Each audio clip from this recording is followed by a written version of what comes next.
This is the story of a new world. A world that begins in the mysterious and invisible universe of atoms and molecules, which combine in countless numbers to form everything we see and touch. It is the story of how man, investigating nature, has learned from nature's examples to join these same atoms and molecules to form substances never before seen under the sun. These new materials are the world of plastics, the world that nature forgot. We discovered these miracle materials. We didn't ask the right questions. We just said, oh, wow, look what this stuff can do. It's so cool. And now we're realizing we made some big mistakes. Microplastics are possibly the most serious type of pollutant our society has ever created. These invisible particles have been found on the highest mountains, in the deepest ocean sediments. And now we're finding microplastics wherever we look in the human body. And once these tiny particles are in our bodies, they're oozing their toxic ingredients on a minute-by-minute basis. We know that the chemicals that are in plastics could create health problems like obesity or diabetes or heart disease or fertility problems or possibly even cancer. It's a conundrum we find ourselves in. We've got to figure out how to deal with that conundrum.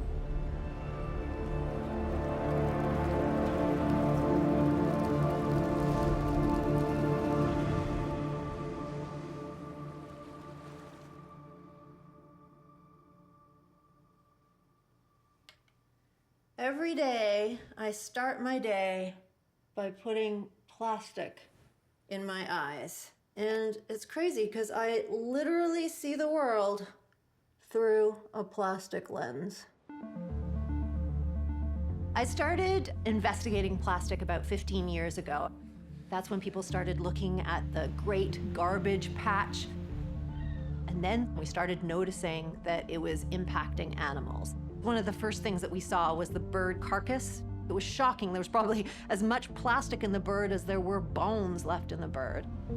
So for me, it was realizing that a lot of plastic was disguised as food, and a lot of animals have started eating a lot of those plastics.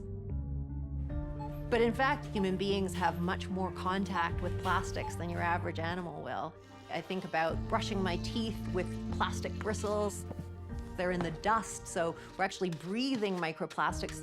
One study found that it's in about 83% of the drinking water that comes out of our taps. And of course, microplastics are in the food that we eat. We are slowly turning into plastic people. And scientists have been studying plastics and the impacts of plastics on our environment, on the planetary body. But what we really need to start doing now is looking at the impacts on the human body. And that's what I'm gonna do. Plastic, plastic, plastic. What are plastics? Are they animal, vegetable, or mineral? Plastic is, by and large, a derivative of petrochemicals. So it's not a coincidence that many of the big plastics companies in the world are actually branch plants of big oil companies.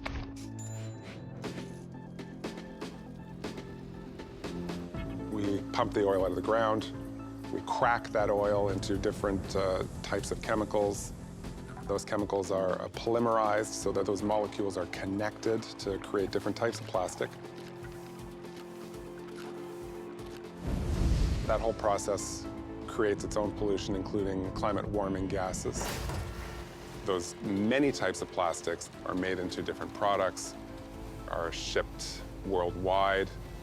One of the things that's hard to wrap your brain around when it comes to the plastics industry is how astronomically huge the numbers are. Over 1.5 billion plastic bottles being bought around the planet every day. 2 million plastic bags are used every minute on Earth.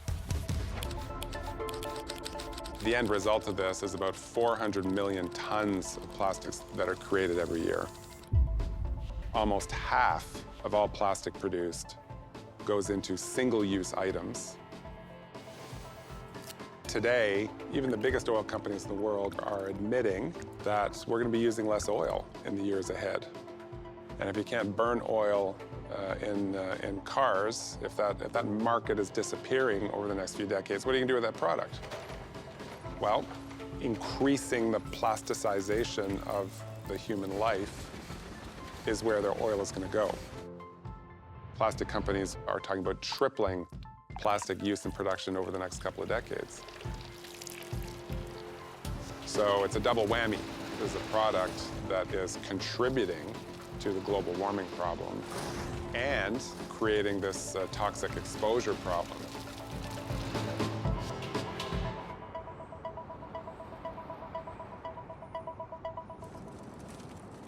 Some of the work that we're doing here at the University of Minnesota is urban air sampling. We're finding particles in our sampler with snow and rain. Plastic is just everywhere. And this is the evolution of this discipline, is that we started off looking at big things, but now we've got these teeny, teeny, tiny little flakes, and we're trying to understand how these materials flow. And then, yeah, where do they eventually come to rest?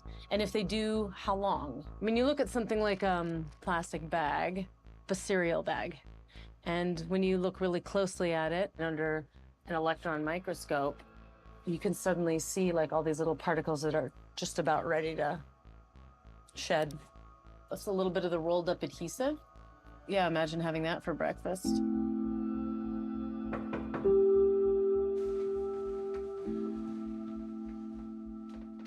Hey. It's so good to meet you too, at last, Yeah, right? come on in. Thank you so much. I'm looking forward to finding out what you actually discovered in my home. No. So what we do is we take a sample and we reduce the volume and then we stain it. And that causes the synthetic polymers to fluoresce. So this is from your house dust.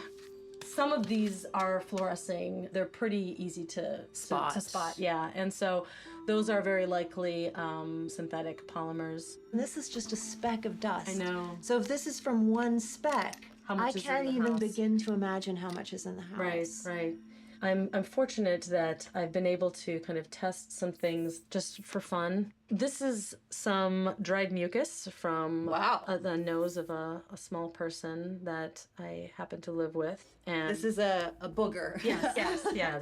Look at this. Look at all that. I mean, there's red threads in there. That would definitely not be a human hair. There are so many different kinds of contaminants that are in consumer products.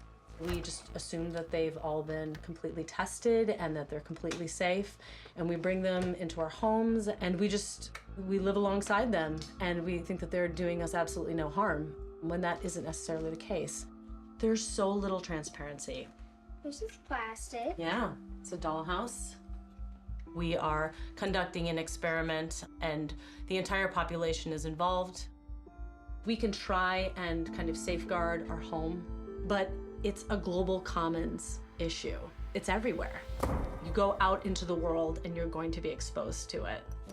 I've taken some samples of snow that's fallen in my backyard and found tiny fragments of plastic particles in it. And when I came home, I told my children to not catch snowflakes.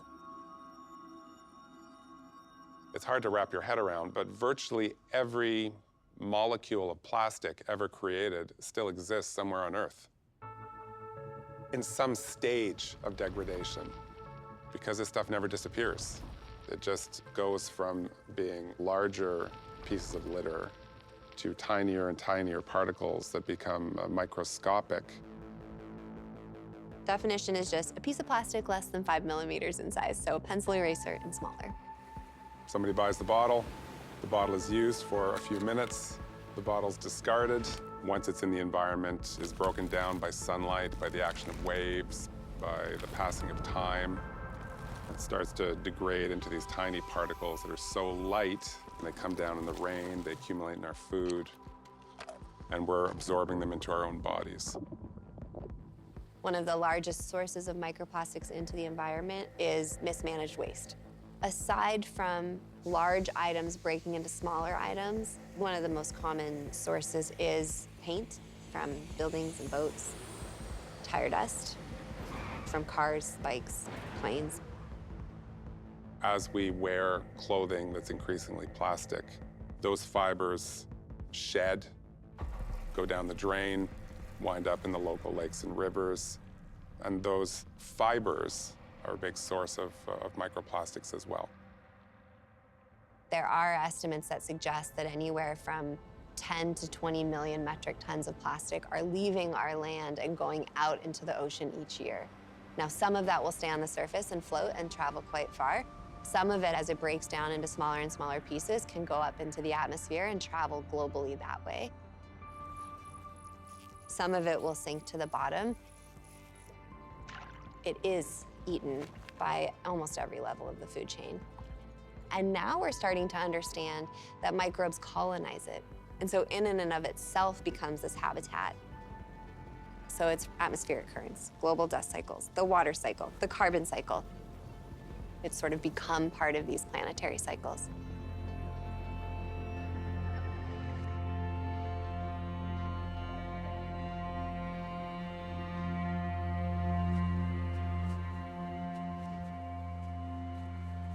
This part of the Mediterranean Sea is the most polluted part in terms of plastic pollution. There could be many different sources, but the first thing is dumping of the plastic waste into the Mediterranean Sea. This beach receives between 30 to 35 kilograms of plastics per day per kilometer. That's really high. Global northern country is also responsible for this pollution.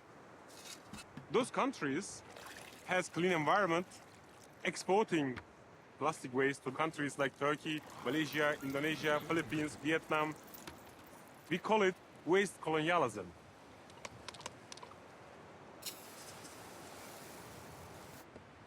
So here we can see the microplastics on this seed. You know, anything we produce contaminated with plastic. We are living on the plastisphere. We are producing our food in the plastic culture way.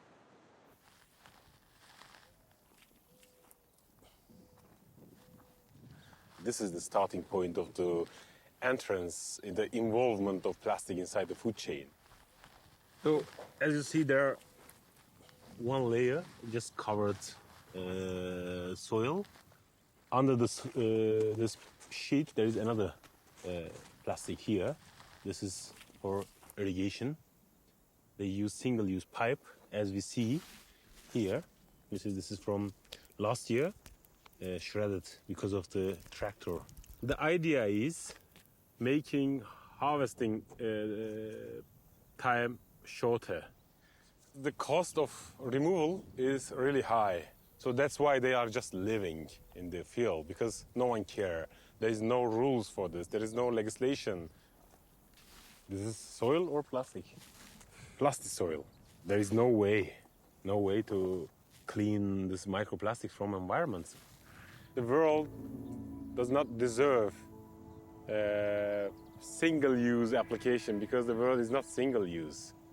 We are producing poisonous food. We are poisoning ourselves with our hand.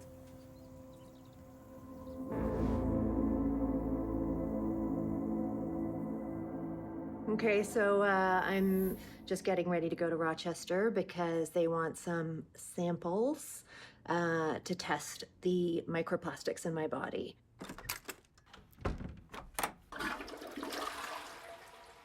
This is the shit that I do for science, literally.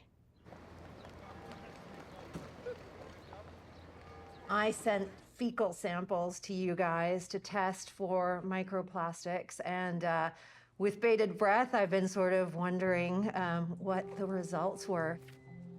When we get a sample, the first thing that we need to do is add hydrogen peroxide.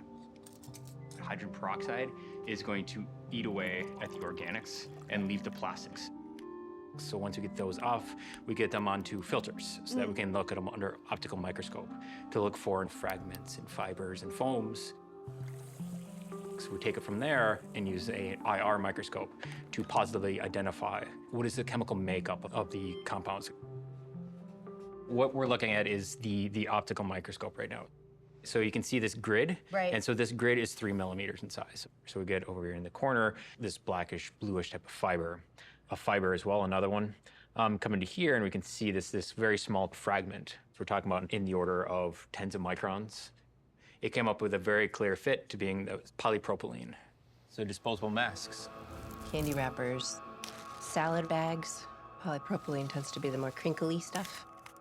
So like this fiber that we saw here, it was cotton. So we're seeing a number of cotton ones come down here, and this is being rayon, a semi-synthetic type of fiber. Come down further here, and we have polyester, synthetic clothing, any fleece. It's pretty shocking because I'm still processing the fact that this stuff is really in my body. Yeah. And we don't know how this came out, too, right? So there may be some that was retained that we're not measuring, right? Do you think everybody has microplastic? Yes. Everybody. Yeah, no doubt. No doubt. No doubt. Because it's everywhere. So every single person is exposed.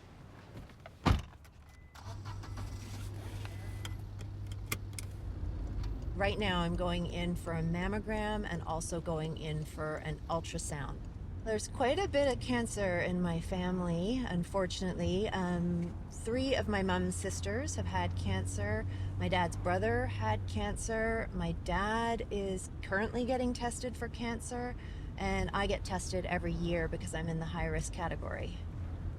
I don't think I'm different from very many people. I remember growing up and cancer was this big, scary C word, and now just about everybody I know has somebody with cancer in their family.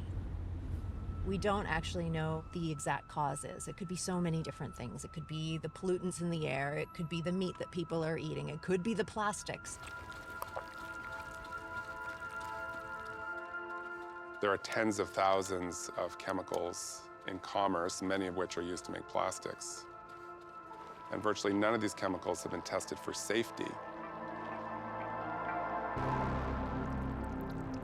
We don't really know how many are present in a plastic item. We don't know the types of chemicals that are present in a plastic because that's proprietary information for the business. And so these are all trade secrets so that people don't get the recipe from another competitor for what's in their plastic. That's what we're working on right now. We're looking to see if this particle ends up in this part of the body and we know that it has these kinds of chemicals with it, how much of a dose will we get? And what kind of impact would that be if we're continually dosing ourselves with chemicals like that? The study of toxicity of microplastics is in its infancy, but we're beginning to learn that they are a transport mechanism for getting bad chemicals into people. A key part of this story is the human endocrine system. We have glands in us that make hormones. And those hormones, they guide the development of virtually everything. How many fingers we have, is our brain wired properly, can we reproduce? There's an amplification process that can make one molecule have a signal that's up to 100,000, if not 1 million times bigger than the original signal. And that means that very small doses can have really big effects. Some chemicals in plastics hack that signaling system. So there's any number of chemicals that are deliberately put in different types of plastic that we know are disruptive to our hormones. Chemicals like phthalates, for instance, which are very, very common in plastics. They're a softener. Phthalates will take a rigid material and they'll make it more flexible.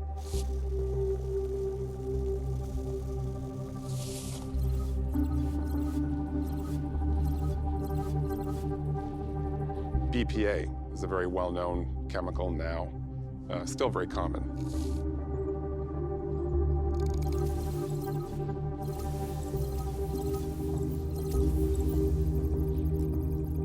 We know now there's a link between these chemicals and human disease like breast cancer, prostate cancer. We know that a lot of these chemicals trigger obesity. Another condition that is now tied firmly to chemicals leaching out of plastics is infertility. If you simply take the data that they have gathered over sperm count and how much it's declined, and you just project it forward into the future, by 2045, a lot of young adult males will not be able to reproduce the normal old-fashioned way. But there's another twist to this, which is that the plastics that are used during the process of artificial reproduction interfere with artificial reproduction. So people should pay attention to this. It's happening today.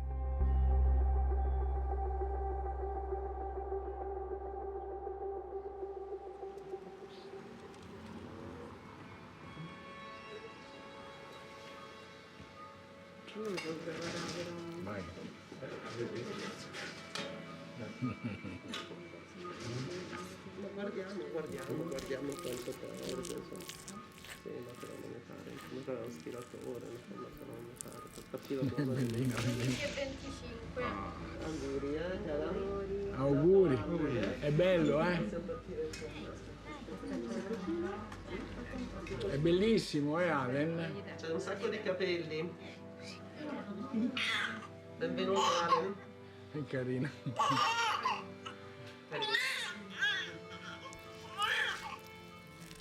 La placenta ha una funzione fondamentale, è un organo transitorio. È un organo dei bambini, non delle mamme. Grazie. Quindi noi trovammo delle donne che ci donarono, ci regalarono la loro placenta e quindi noi trovammo in queste 4 placente 12 pezzi di plastica. E quindi di queste 12 particelle, alcune erano di polipropilene. Abbiamo detto, ma se la plastica sta nella placenta, può darsi che la plastica stia all'interno del latte delle mamme. Siamo andati a guardare 34 mamme e in più di 2/3 di queste mamme noi abbiamo trovato plastica nel latte materno. Ma, ok, la plastica sta nella placenta, ma dove?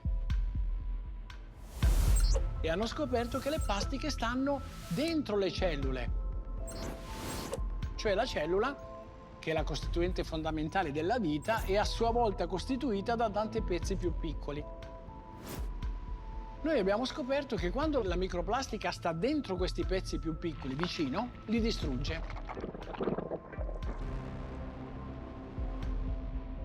E questo è molto triste se avviene in un bambino in formazione, perché cambia il modo di esprimersi del DNA.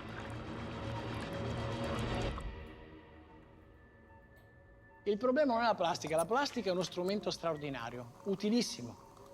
Con la plastica si possono fare cose meravigliose. Le protesi del cuore, le protesi dell'anca, tanti strumenti. La vita oggi sul pianeta non sarebbe concepibile senza plastica. Il problema è come noi utilizziamo la plastica, come utilizziamo questa risorsa meravigliosa, facendo cose stupide come le bottiglie che contengono le bibite gasate oppure l'acqua. Se noi guardiamo il mondo come un luogo che ha delle risorse per diventare ricchi, non vediamo più la meraviglia, non vediamo più la bellezza di questo mondo. Noi stessi diventiamo parte della tecnica. Siamo utili finché possiamo fare qualcosa, finché stiamo dentro il paradigma economico.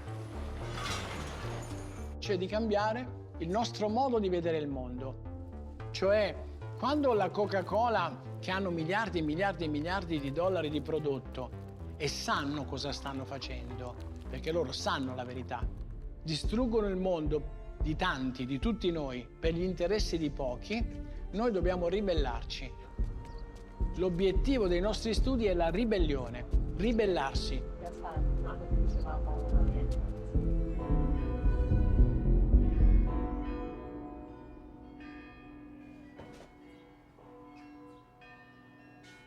I'm a physician. I work in the emergency department in the hospital. Today's I'm exactly 36 weeks. This is our first child. I don't know if it's because of the hormones, but sometimes I have periods where I would like think for, oh, is this the world where I want to bring up my child and everything seems bad and bad for you and the choices that you're making. Yeah, that's sometimes a bit difficult. I'm a frequently plastic user. Like I have my little plastic water bottle. It's handy, but when I was really paying attention, I was like, whoa, we use a lot of plastic. So what kind of effects that could have on developing of a child?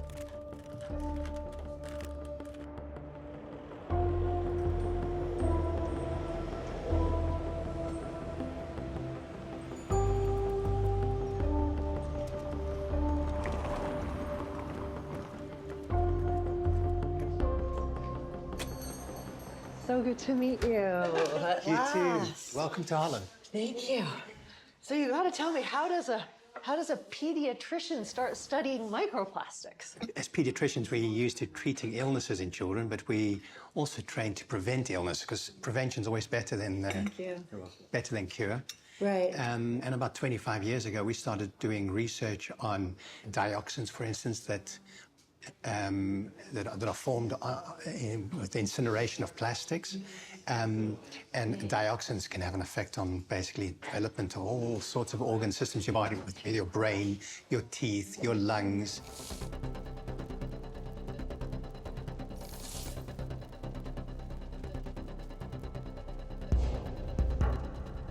We took a step further and we said, hey, what about the plastics that are being used, especially the hormone-disrupting chemicals? What we've seen in the last 1 to 2 generations is a major increase in the number of breast cancers, prostate cancers, testicular cancers, and even thyroid cancers. So what we're seeing is the correlation between the use of these and the production of the plastics and the increase in the cancers. What concerns me is that a child is not only being exposed like we are, but a fetus is developing at a far greater rate, and not only the organs, but all the tissue, it's all developing. The consequences are far greater because you're being born with a problem.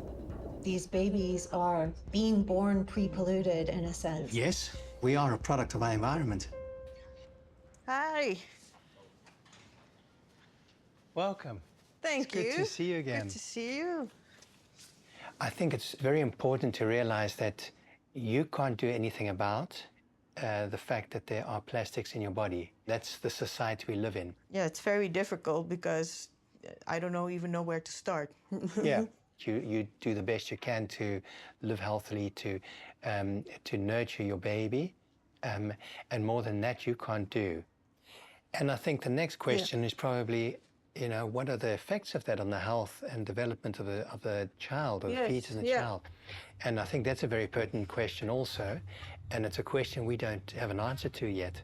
And we'll probably only get to know that 10, 20, 30 years further when these children grow up.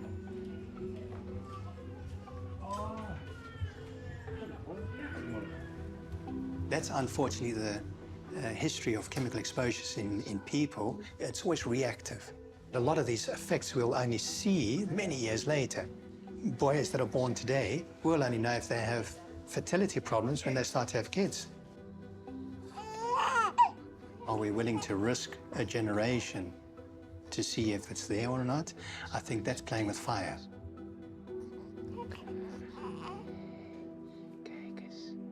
Right now, the system is designed to let the experiment play out on people. And only once the signal becomes so big that you can't ignore it do they begin to ask questions.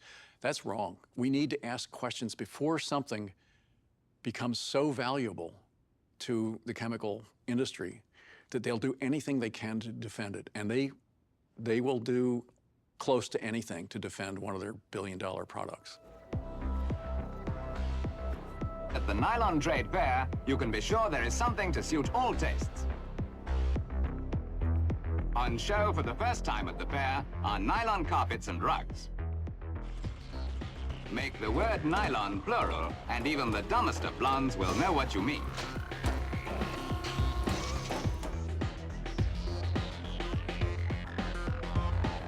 What we do know of people that work in an environment with high levels of nylon, like people working in a nylon factory, 30% of these people have problems with their lungs.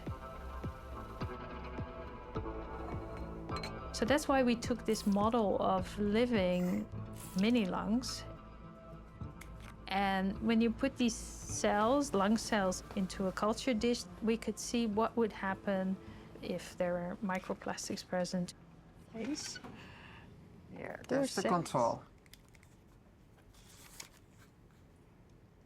We take the cells that line the airways, epithelial cells.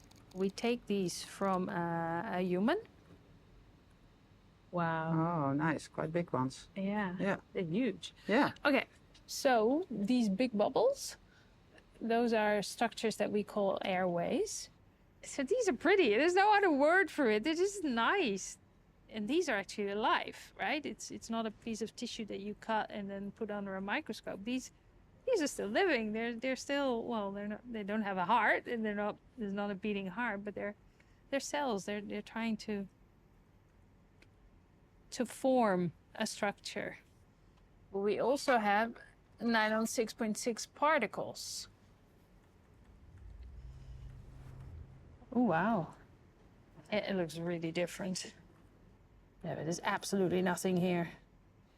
So what is dramatic to me is that there are no pretty structures. There's nothing. There are no bubbles. They're all gone. All this gray mass that you see are nylon particles. So the chemical that is leaching out of nylon 6.6, it causes this total lack of growth of mini lungs. That's a process that our lungs are really good at. Is like when they get hurt, they repair themselves. And if you have a lot of these fibers in your lungs, you cannot repair. I'm particularly worried about carpets because they cover a big surface, right? And we walk on them all the time. So it means that all these fibers keep being released by it. Just imagine lying on a carpet, being close to these fibers and breathing them in. Would you consider microplastics a form of air pollution? Yes, definitely. They don't degrade. So because we keep on using more and more and more, and it keeps on getting into an environment, it means it's accumulating. But what in 50 years if we keep up this plastic use and we don't do anything about it? We might then be reaching critical levels. Plastics made possible the material world that we live in now. They are the bones, the skin, the connective tissue.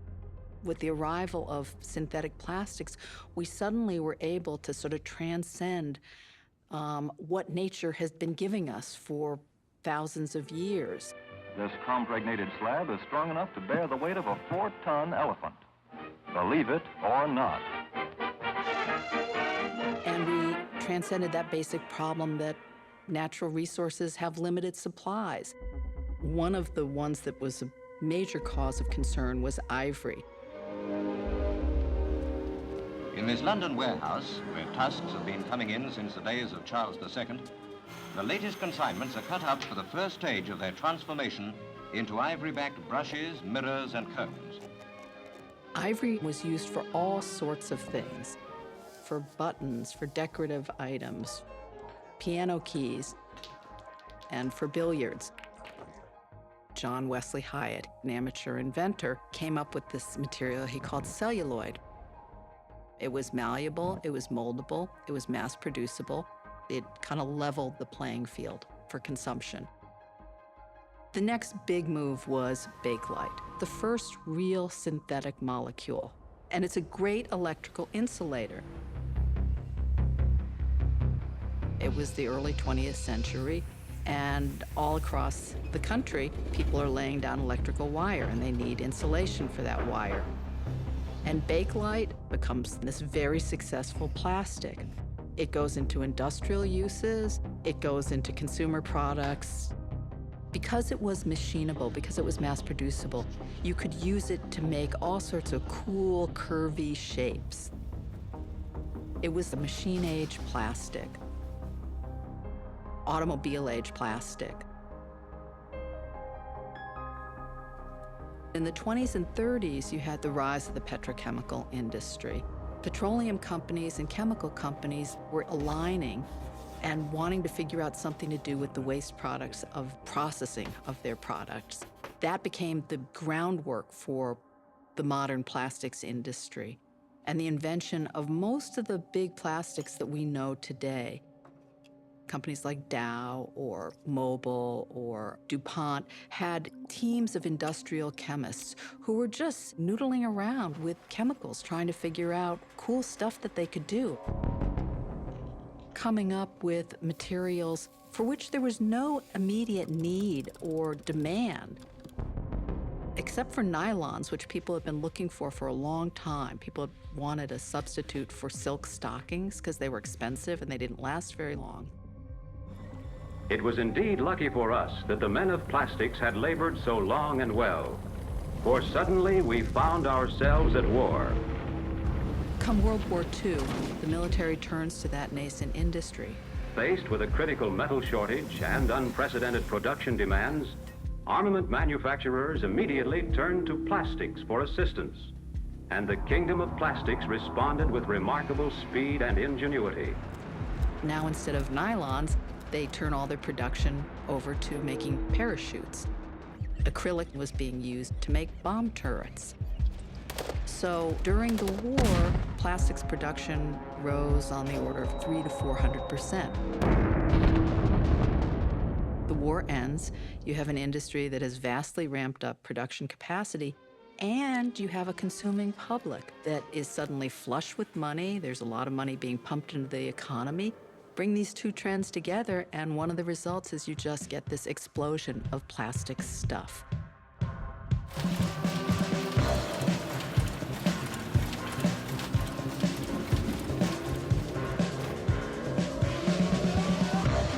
The first place that plastics go are into durable goods. They go into shoes, textiles. Garments seen and unseen from head to toe, a synthetic symphony from DuPont's magic pile of coal. Suddenly we have fabrics that don't need to be ironed or washed with all these, crazy names, Dacron, Orlon, appliances. They go into things like vinyl records. They go into Naugahyde furniture, cars. And then in the late 40s, early 50s, the plastics industry starts to realize there's only so many cars they're going to build. There's only so many kitchen counters they're going to put in. So they start looking for new markets. And one logical, potentially infinite growth opportunity is in disposables. It was a very conscious strategy. The editor of Modern Plastics magazine told plastics executives, your future is in the garbage can.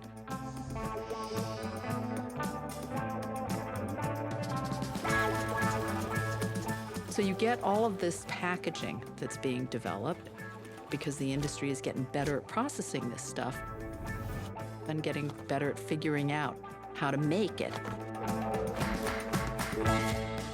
And from that point on, plastics industry growth is just a straight upward curve. It is nonstop ascension. At a certain point, you start to get single-use versions of what have long been durable products.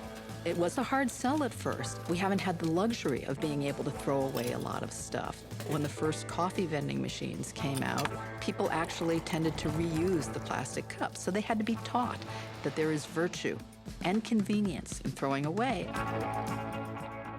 Life magazine ran this article, Throwaway Living, and to illustrate it, they had this family who have thrown all of these disposable things up in the air. And Life calculated at the time that if this wasn't throwaway, that it would have taken the wife, because of course it was the wife, 40 hours to clean all this stuff. But, thanks to plastic and throwaway stuff, she didn't have to do it. What Life ran was the picture of all the stuff in the air. You don't see it all raining down onto the ground and creating this mess that is kind of a metaphor for the mess that we're dealing with today.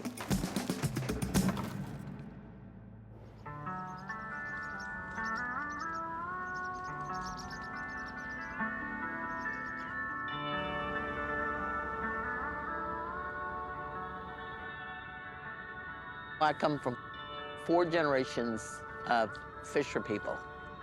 My great-grandfather, my grandfather, my dad, my brothers, and your whole life is centered around the boats and the fish houses and the water.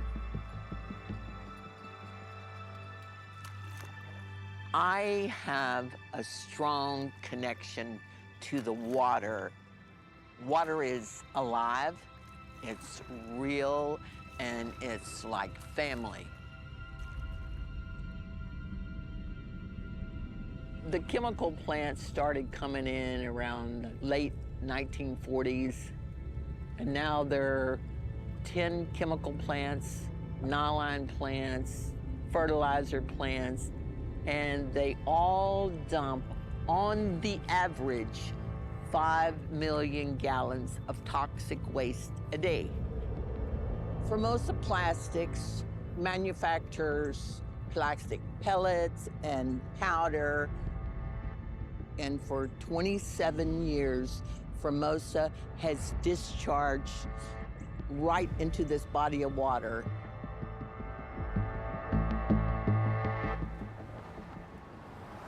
Corporations do not have a conscience. Their bottom line is production at all costs. Formosa never reported a single violation. See, these are production plastics. They're probably polyethylene, polypropylene pellets. Whoa. So this is what has been out here, and it's embedded up on this bank. The fish, they're in their guts. The oystermen, when they're shucking oysters, they find them inside the oyster shell. Every bit of this is illegal. And that started in 1989.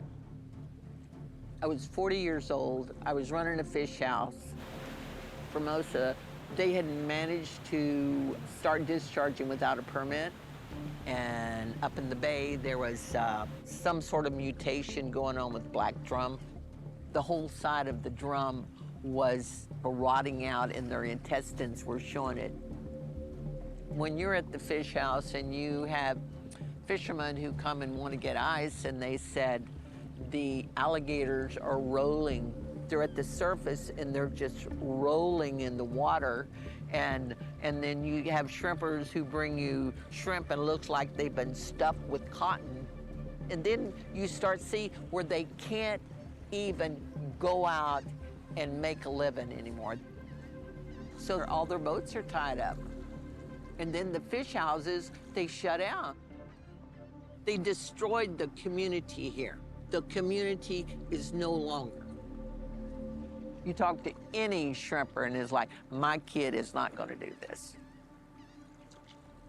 And all you have are closed areas or shut down bays. Don't eat the crabs, don't eat the shrimp, don't eat the fish. I work for the end of plastic, the age of plastic. That's what I work for. We came out here every day for 2.5 years, and we got 2,500 samples of illegal discharges, and we took them to court. We eventually settled for $50 million, and we put it into every environmental project in this community. We put every penny back into the community to help them. Some people have cynically referred to this as Cancer Alley, the greatest concentration of chemical plants in the Western Hemisphere. It also has the greatest concentration of cancer deaths in the nation. And obviously, the question of an association has naturally been raised. This is polyvinyl chloride, a synthetic resinous material converted from vinyl chloride gas. And it's the basis for thousands of plastic products, from food wrappers to phonograph records. During the manufacturing process, when the gas is being synthesized and the resin is being formed, exposure can present a serious risk. Back in '81, you were doing the... I was doing maintenance work, building the plant. Dell started when the plant first started back in 1981. And so he was exposed since day one. And that was vinyl chloride and all that EDC? Vinyl chloride, ethylene dichloride. I started getting boils on my neck from here, here down. Couldn't feel the bottom of my feet. I would grab my legs so hard that I left bruises on myself. Uh-huh. I mean, I'd scream with pain. And at one point, I lost my legs completely, and I dragged myself around with my elbows probably for about a month and a half. Yeah. After they did all the testing, the doctor came out and she started naming off chemicals. And she said, "Do you know these chemicals, Dell?" I said, "Yeah." I said, "I recognize every one of them that you're speaking of. There was 5 of them." And she said, "Well, they're in your body." And I asked the doctor, I said, "How come I can't remember my child growing up? You know, I've lost it." And she said, "Well, apparently," she said, "that's when you got hit with high doses of benzene." That's what the doctor told me. What Formosa did to me is unspeakable. It's, they made my life a living hell for me and my family. When you're on disability, you don't make no money. And health-wise, you don't mean nothing. They hire young people that don't know no better. Very little education. And then when they run into major problems, everybody scrambles, you know.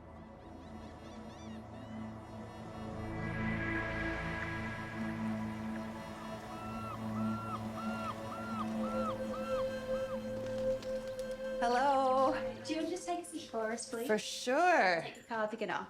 Okay. Okay, so you're here to take my blood. Oh, yeah. I'm not a fainter, so you don't need to worry. Good to know. We're taking a smaller sample than you'd normally give at a blood donation, and then that will allow us to have a look and see what actually is in your blood sample in terms of particles, shapes, sizes, that kind of thing. Trying to get to the angle. You okay just holding the green bit for me? Oh, sure. Just so it doesn't move. Thank you. We have 20 healthy donors. It is a blind study. We have completed nearly all of the 20 donors. So the next step is it will undergo an enzyme digest, so it's breaking down a lot of the biological material that you would find in there. Then they go on actually for a very long incubation at temperature to help further reduce any of the material in there that's not plastic. And then once that's complete, we can filter it, and then we can see what's actually in there that's remaining. We're then able to place it in this spectroscopy equipment, and there's a laser that's going to go through the sample and a spectra produced. And Kat here has a sample of blood from one of the healthy donors that we have. This entire white object, that's the nylon, that's the microplastic. So that is nylon in human blood. Most likely from, I'm guessing, clothes or carpet or something like that? Textiles of some kind, probably. So what kind of polymers are you seeing right now?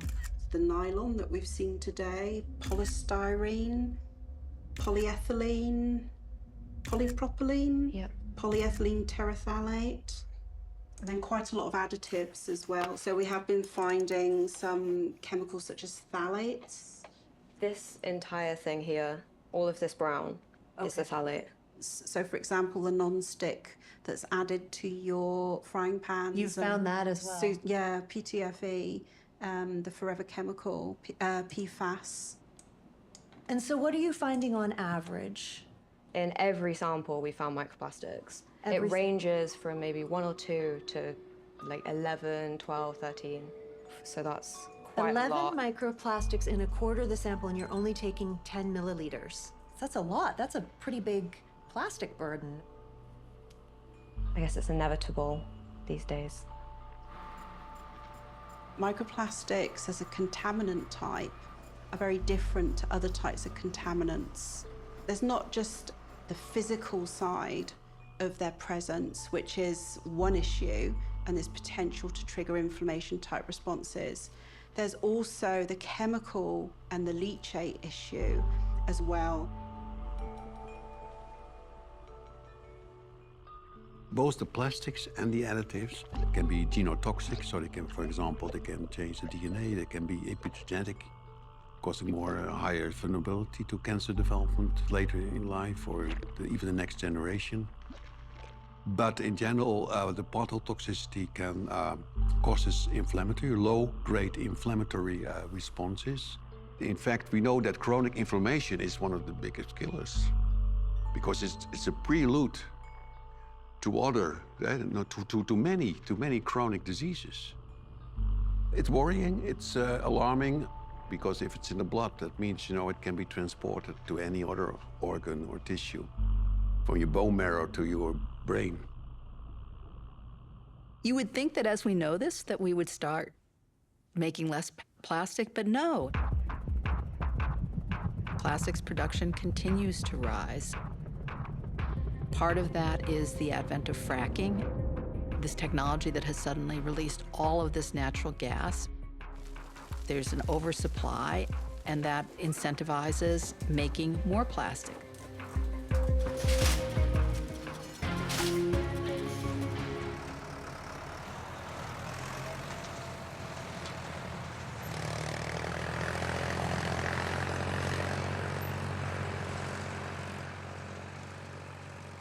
That is an ethane steam cracker plant for taking natural gas feedstock and turning it into plastic pellets that they ship overseas to make plastic. I think they fired up in 2022, and it's the biggest one in the world as of right now. It's ExxonMobil and a company called SABIC, which is a Saudi-owned company.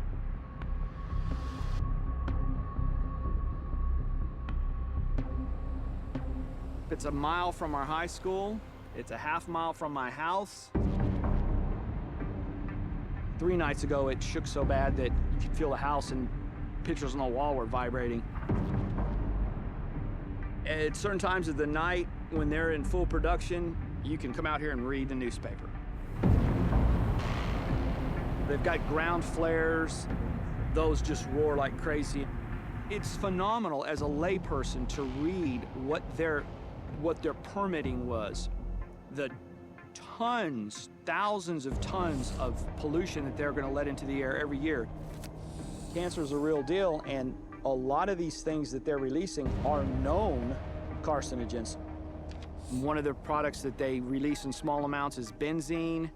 The World Health Organization determined the safe level of benzene is 0. I have grandchildren. My grandson has asthma. Show us how good a neighbor you're going to be. Put some fence line monitoring. No, we're not required to do that. So we put an air monitor in our backyard. Of course, it's got a solar panel that keeps a battery in here charged. There's some sensors in the bottom here that pick up the fine particulate matter. We have to have some arrows in our quiver because otherwise you can't just say, well, I smelled something. And they'll be, well, what did you smell? Well, I don't know. So this at least analyzes it and holds their feet to the fire at some level.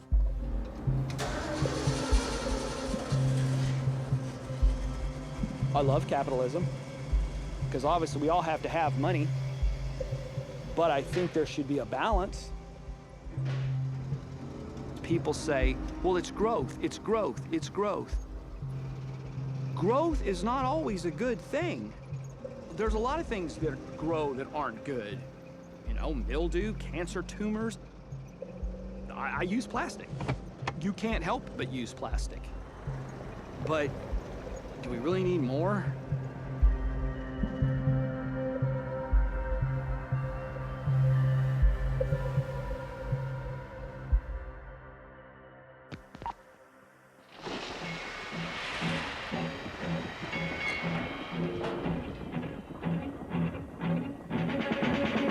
Trash is not a pretty subject, so most of us prefer not to look at it or even think about it after we've produced our individual share.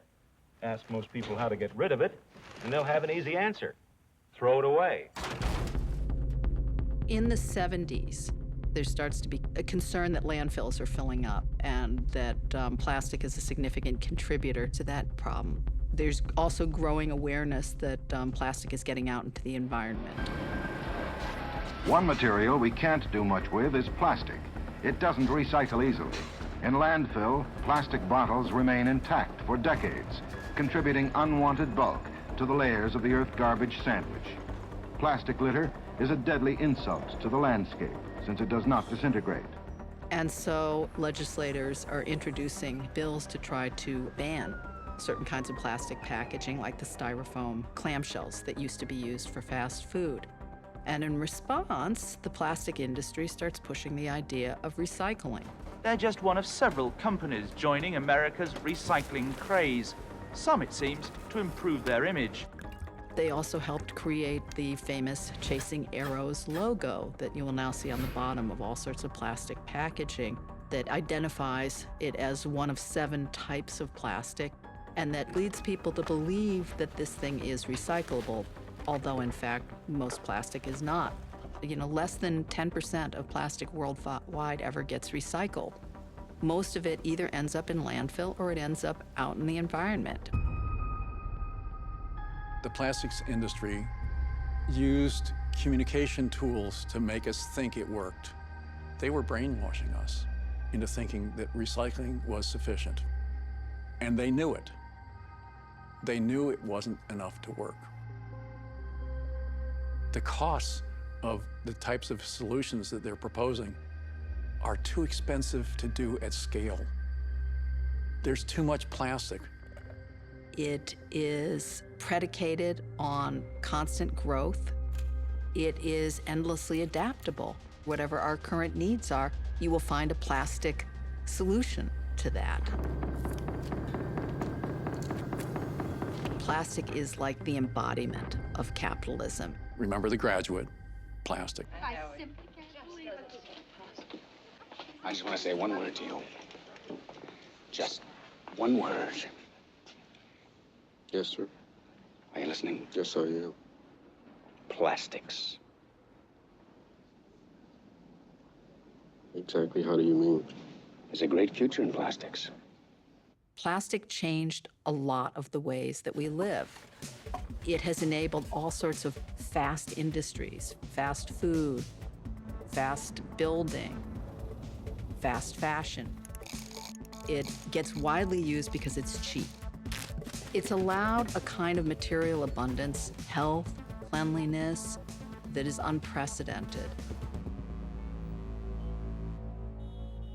But it also is a sort of proxy for what is the worst aspects of a capitalist system, where you can buy and consume and have no regard for the consequences of what you're buying.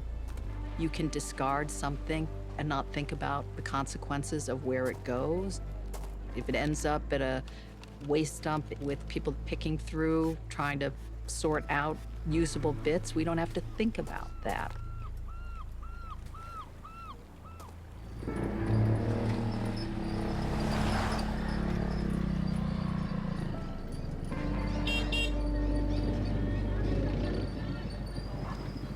This community is like one of the low-income communities in Manila City. And there are a lot of plastics because that's the only thing that people can buy. Hello. Hello, ate. Like every little thing. So everything here comes in little packages, right? Yes. They need to like break it down in small amounts because that's the amount that people can actually buy. And with because it's cheaper, right? It's cheaper, yes, if it's in small amounts. So you'll see here, usually you can buy this one like in large, in bulk, but then they would have to put it in like small packets. And it's always sad whenever people would just put in like, oh, it's the consumer's fault, where in fact they're just actually victims of what is happening at the global scale, at the national scale.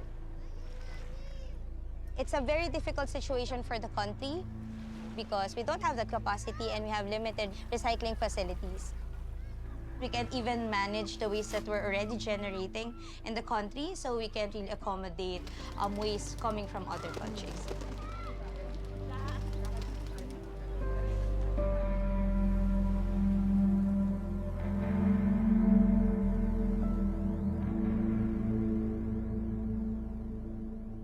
Even if Palawan is a perfect paradise compared to more populated cities like Manila, there are areas where plastics would be everywhere.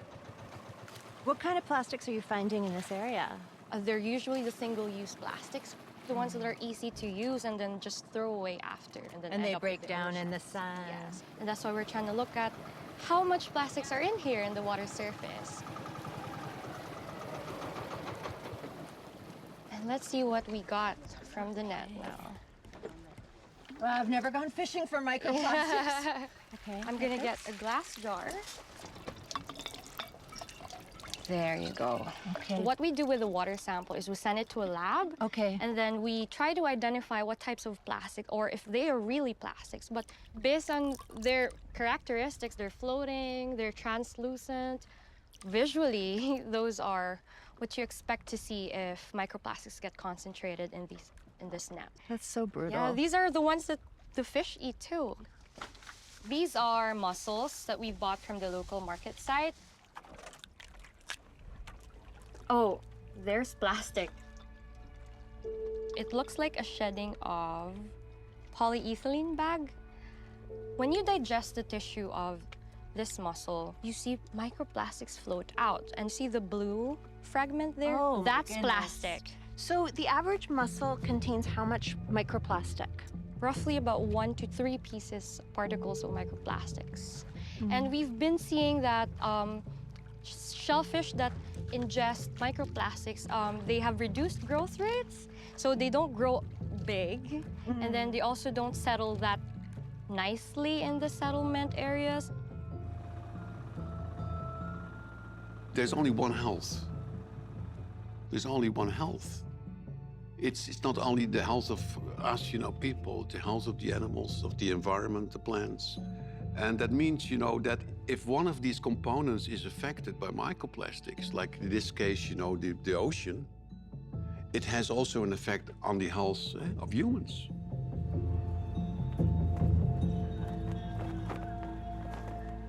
Bu küçük kronotomi dönüm. Bir de askı alabilir miyim? İpek askı. Today we will remove the anterior part of the frontal lobe, including the tumor. That's the only way to increase the survival rates.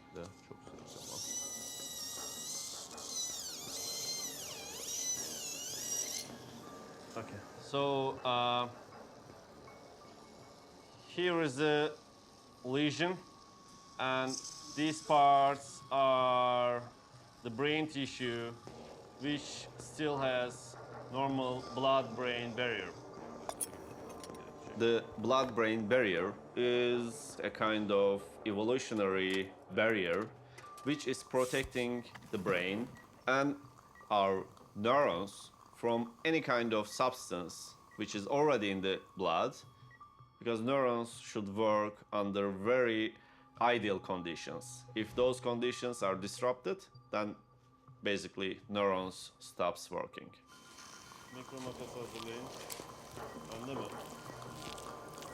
If we find microplastic in the brain, then there are a lot of other questions. Does the microplastic cause any neuroinflammation? Does the microplastic cause any effect on neurons which disrupts their working capabilities? If microplastics are accumulating in the brain tissue, at some point they should cause some kind of neurodegenerative disease, like Alzheimer's or dementia. We already have a couple of samples from last week. We will get those samples to Sedat.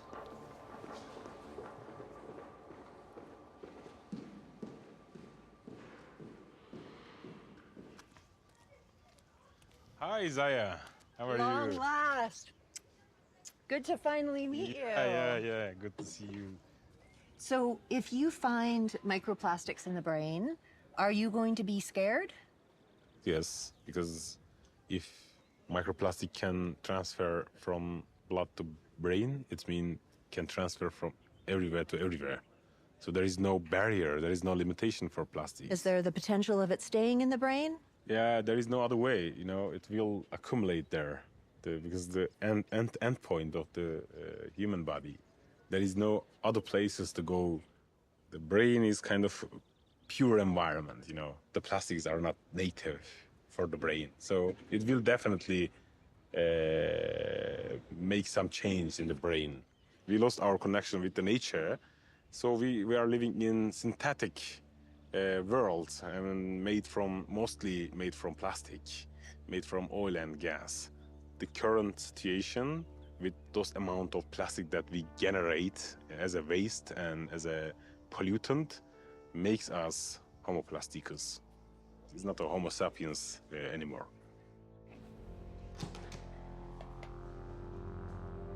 This is normal brain tissue, so it's like a space. Nothing, just some nebula. Yeah, look. You see? You see the shape? Yeah. It's red, right? It's reddish, yeah, reddish purple. Yeah, here. So we can take spectrum. So when get rectangular, and then it means it's really focused. Here we go. Okay. Look, this is the first spectrum. So is that plastic? Most probably. We should take more Samples, more scans? More scans, yeah, to be sure. Because I will continue to investigate after you. Yeah, after I leave. Yeah, Are you surprised by what we just found already? yeah. Because it's not something. This should be there. Yeah, shouldn't be there. You know, it's a bit tragic. You are transferring microplastics, plastics, nanoplastics, and chemicals to your unborn generation.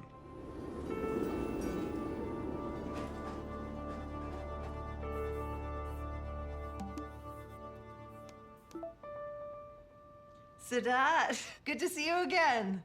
Yeah, good to see you. How are you? I'm good, thank you. So it's been a little while. I just kind of wanted to get an update from you. What have you found? Yeah, but there is some good and bad news. It's good for, in scientific manner, but in the reality, it's not really good news.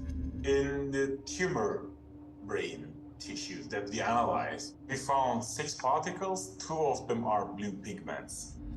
And those pigments used for production of plastics, specifically PVC plastics. So those pigments is kind of additives because plastics has many chemicals inside. It's like a chemical cocktail. One of the elements of this cocktail is pigment. It's really scary, but it's not surprising. We're made of the world around us. Everybody knows that we're made of stardust. I think the strange thing is that we're starting to be made up of a little bit of microplastic dust as well. We can't divorce plastic. It's too knit into every aspect, every pore of modern life. That's a kind of addiction. That's a kind of unhealthy dependence. That's a toxic relationship. And so I think the question now is, how do we manage and reset the terms of this relationship?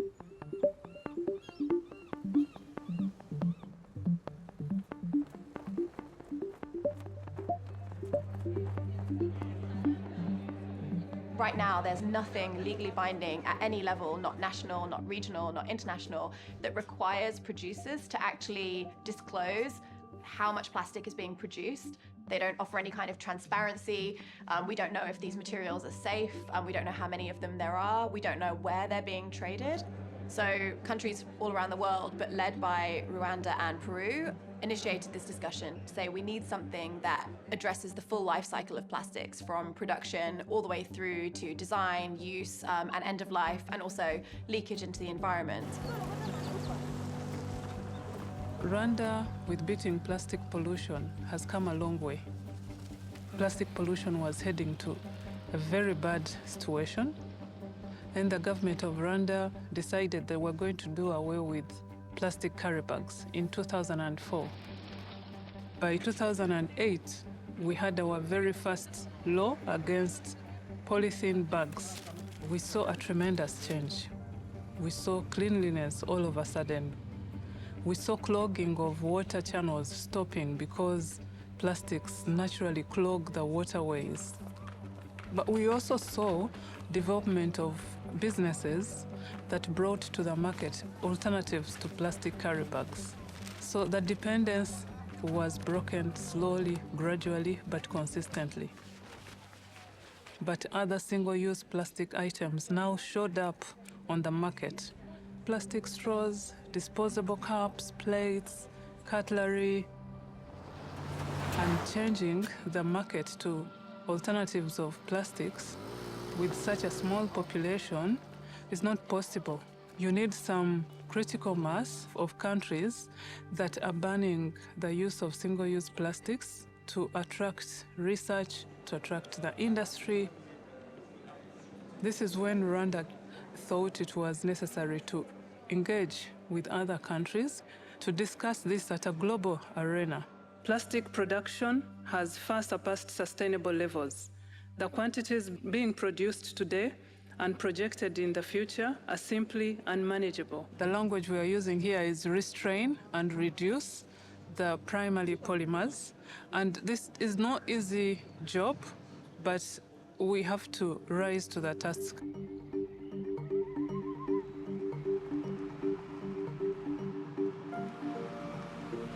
There's a lot of questions that need to be answered in order to inform solutions, which include different practices by industry, also cleanup, and policies to reduce or change our plastics economy. The Experimental Lakes Area Project is how we really, really hope to answer that.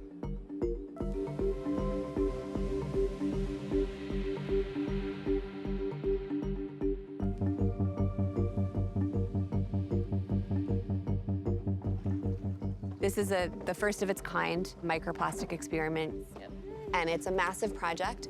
We decided to use plastic that was similar to consumer product fragments. They are among the most common things we see in really heavily urbanized areas.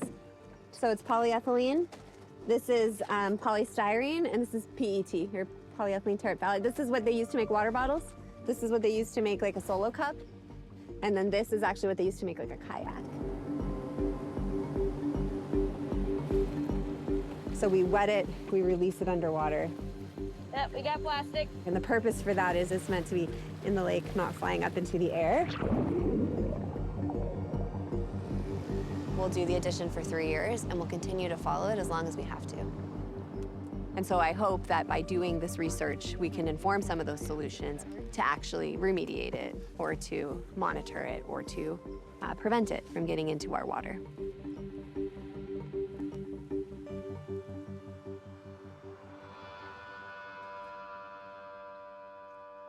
We started this process 15 years ago, and we became the first plastic-free community in North America.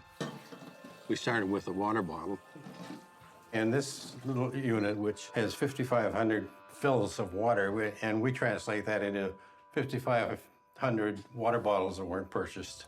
It's been so encouraging for us to see the buy-in by the citizens and the local businesses. Well, 90% of them have committed to doing their very best to becoming plastic-free. These people are on board, too. You can see our sticker on the window there.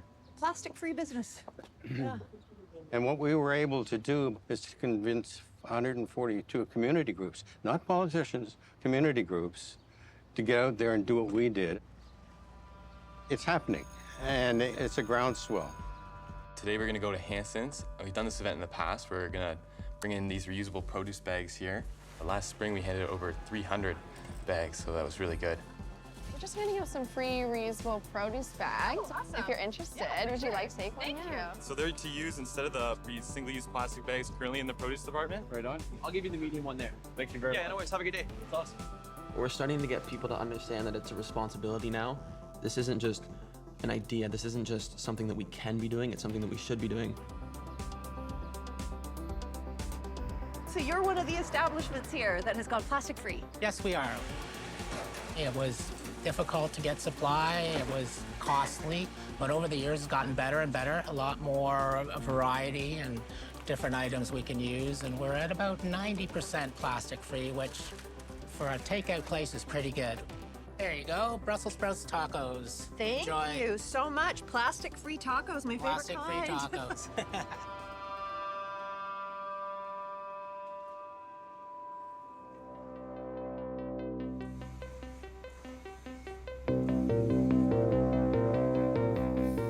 We need to turn off the tap.